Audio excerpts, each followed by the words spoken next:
তোমার নাম কি? তৌফিক। তোমার বয়স কত? 11। তোমার বাবা মা কি করে? আমার আব্বু হোন্ডা চালায়, আমার আম্মু কাম করে।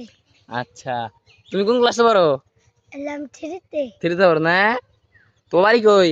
দুবুরিয়া পশ্চিম পাড়া। পশ্চিম পাড়া। তোমার কয় ভাই বোন? আমরা এক ভাই এক বোন। আচ্ছা, তোমার ফ্যামিলিতে কে কে আছে?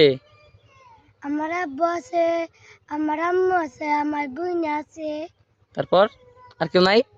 আছে দাদা আছে, দাদি আছে, তারপর 3 কাকা আছে। আচ্ছা, তুমি যে পাগলামি করো এই পাগলামির কারণটা কি? আর জীবনে পাগলামি করুম না। তাই এই কথা তুমি অনেকবার বলছো, তারপরে তো করছো পাগলামি। আর করুম না। করোই তো, এই যে একটু আগে না করতেছিল আমার সাথে। আচ্ছা, তুমি বাইক পছন্দ করো অনেক। হ্যাঁ, খুব আচ্ছা, তুমি না কয়দিন আগে না ইয়ে গেছিলা সাভার না নবীনগর কই জানি গেছিলা? না যে তো কই গেছিলা? সাবার সাভার কিসের জন্য, কার কাছে গেছিলা? কে কাছে না